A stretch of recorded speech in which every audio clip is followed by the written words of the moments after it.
Hello, જય શ્રી કૃષ્ણ. તમારું સ્વાગત છે મારા કિચનમાં. જ્યારે પણ કંઈક ઝટપટ અને એકદમ ટેસ્ટી ખાવાનું મન થાય ત્યારે સૌ પહેલાં વિચાર પુડલાનો આવે. તો આજે આપણે બનાવીશું એકદમ ગરમા ગરમ ક્રિસ્પી અને સ્વાદિષ્ટ ચણાના લોટના પુડલા. આ પુડલા બહારથી એકદમ સરસ ક્રિસ્પી અને અંદરથી સોફ્ટ કેવી રીતે બનાવવા એની બધી જ સિક્રેટ ટિપ્સ હું આજે આ વિડીયોમાં શેર કરવાની છું.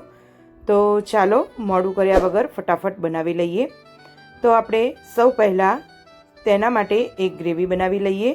તો એક મિક્સર જાર લઈ લઈશું અને તેમાં મીડિયમ સાઇઝની 2 ડુંગળી, 2 ટામેટાં અને 2 મરચાં, આ 3 વસ્તુ લઈ લઈશું અને તેને એકદમ ઝીણું ચોપ કરી લઈશું.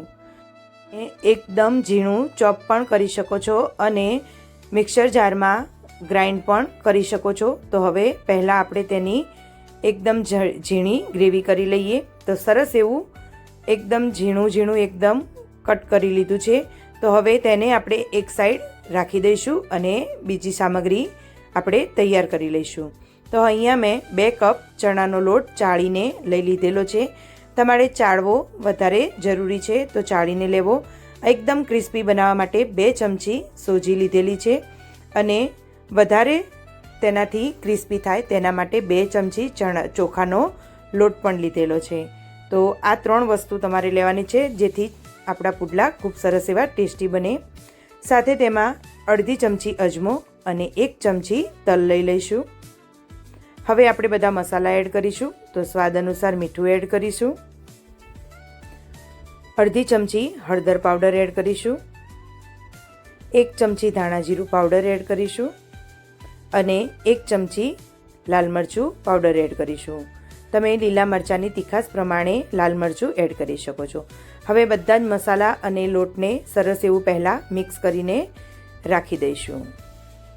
તો સરસ એવું મિક્સ થઈ ગયું છે. તો હવે તેમાં આપણે ગ્રેવી જે બનાવીને રાખી છે તે એડ કરીશું. ફ્રેન્ડ્સ, તમે મારી રેસીપી કઈ સિટી અને કયા સ્ટેટમાંથી જુઓ છો તે એકવાર કોમેન્ટ જરૂરથી કરજો. હવે તેમાં આપણે ધાણા એડ કરી લઈશું. એકદમ ઝીણા સમારી લીધેલા છે અને સાથે આપણે 1 નાની વાટકી પાલક એડ કરીશું. ચણાના લોટના પુડલામાં પાલક ખૂબ જ ટેસ્ટી એવી લાગશે. તો તમે એકદમ ઝીણી ધોઈ સાફ કરીને સમારીને લઈ શકો છો. હવે તેમાં આપણે અડધા ગ્લાસ જેટલું પાણી પહેલાં એડ કરીશું અને ધીરે ધીરે બધું જ મિક્સ કરી લઈશું અને એક વધારે થીક નહીં એવું બેટર બનાવીને તૈયાર કરીશું. ફ્રેન્ડ્સ, તમને મારી રેસીપી કેવી લાગે છે તે મને જરૂરથી જણાવજો. કોઈ નવી રેસીપી શીખવી હોય તો પણ મને જરૂરથી કહેજો. આમાં મેં ચણાનો લોટ ઉમેર્યો છે. તો ચણાનો લોટ તમે અવશ્ય નાખજો જેથી તમારા પુડલા ખૂબ જ સરસ એવા ક્રિસ્પી બની જાય. હવે સરસ એવું મિક્સ થઈ ગયું છે. તો હું તમને બેટર બતાવી દઉં કે આપણે કેવું બેટર બનાવવાનું છે. તો અત્યારે આવું પતલું બેટર બનાવીને તૈયાર કરીશું. પછી જો જરૂર હોય તો આપણે તેમાં પાણી રેડીને પતલું કરીશું. હવે તેને ઢાંકી અને 10થી 15 મિનિટ માટે રેસ્ટ આપીશું. ત્યાં સુધી આપણે પુડલા સાથે ખવાય તેવી ગ્રીન ચટણી તૈયાર કરીશું. તો હવે તેના માટે મેં ધોઈને સાફ કરેલા ધાણા લીધેલા છે, અડધી વાટકી સિંગદાણા, ફુદીનાને પણ ધોઈને સાફ કરીને લીધા છે, આખું જીરું 1 ચમચી છે, 8થી 10 લસણની કળી અને 2થી 3 લીલા મરચાં લીધેલા છે. તો હવે આ બધી જ વસ્તુને આપણે મિક્સર જારમાં એડ કરી દઈશું અને બીજી સામગ્રી પણ તેમાં એડ કરી અને સરસ એવી ગ્રીન ચટણી બનાવી લઈશું. હવે તેમાં લીંબુનો રસ એડ કરીશું. સાથે તેમાં અડધી ચમચી ખાંડ એડ કરીશું. અત્યારે મેં પાણીની જગ્યાએ છાશ ઉમેરી છે. જો તમે છાશ નાખી અને આ ચટણી બનાવશો તો ખૂબ જ ટેસ્ટી એવી લાગશે. હવે બરફના ટુકડા નાખી અને તેને મિક્સર કરી લઈશું. તો ચટણી બનીને તૈયાર છે. મારે મીઠું નાખવાનું રહી ગયું હતું તો મેં જ્યારે મિક્સર કર્યું ત્યારે મીઠું એડ કરી દીધું છે. તો તમે પણ તેમાં કરી લેજો. તો આપણી ચટણી પુડલામાં ખાવા તૈયાર છે. તો ચાલો હવે આપણે પુડલાનું બેટર પણ જોઈ લઈએ. તો સરસ એવું બેટર આપણું બનીને તૈયાર થઈ ગયું છે.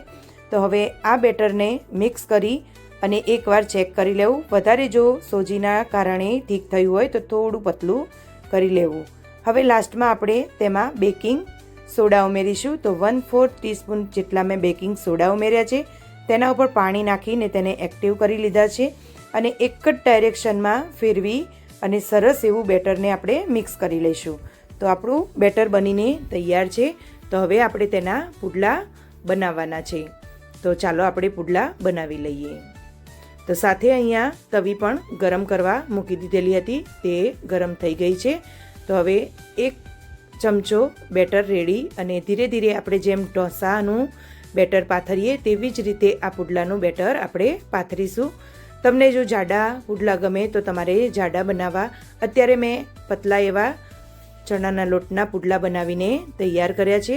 તો સરસ એવું પથરાઈ જાય પછી આપણે તેની કિનારી ઉપર થોડું તેલ લગાવીશું, જેથી આપણા પુડલા ખૂબ જ સરસ એવા ક્રિસ્પી બનીને તૈયાર થશે અને કિનારી પર ચોંટી ન જાય તેના માટે તેલ આવી રીતે લગાવીશું. તો તે ફેરવવામાં પણ આપણને સહેલાઈ થશે. તો હવે ધીમા તાપે આપણે પુડલાને થવા દેવાના છે. તો પહેલાં આપણે બધી જ કિનારી ઉખાડી લઈશું અને પછી પુડલાને ફેરવી લઈશું. તો ખૂબ જ સરસ એવા પુડલા આપણા બનીને તૈયાર થશે. આ પુડલાની રેસીપી તમને કેવી લાગી તે કોમેન્ટ જરૂરથી કરજો. ફેરવી અને પછી પણ થોડુંક તેલ લગાવી લઈશું, જેથી પાછળની સાઈડ ચોંટી ન જાય. તો આપણા પુડલા બનીને તૈયાર થઈ ગયા છે. તો પાછળની સાઈડ પણ ખૂબ જ સરસ એવા તૈયાર છે. તો ચાલો હવે આવી જ રીતે બધા જ પુડલા બનાવીને તૈયાર કરી લઈએ અને પછી આપણે આપણી ગ્રીન ચટણી જે બનાવી છે તેની સાથે આ પુડલાને સર્વ કરીશું. તો બીજી સાઈડ પણ તમે જોઈ શકો છો કે સરસ એવો પુડલો બનીને તૈયાર થઈ ગયો છે. તો ફ્રેન્ડ્સ, આ ગરમા ગરમ ચણાના લોટના પુડલા પાલક સાથે તમને કેવા લાગ્યા તે કોમેન્ટ જરૂરથી કરજો. તો આ પુડલો પણ બનીને તૈયાર છે. તો ફ્રેન્ડ્સ, તૈયાર છે આપણા ગરમા ગરમ અને ટેસ્ટી ચણાના લોટના પુડલા. આને મેં લીલી ચટણી સાથે સર્વ કર્યા છે, જે આનો સ્વાદ બમણો કરી દે છે. તમે પણ ઘરે આ રેસીપી એકવાર ચોક્કસ ટ્રાય કરજો અને તમને આ પુડલા કેવા લાગ્યા તે મને કોમેન્ટ સેક્શનમાં જરૂરથી જણાવજો.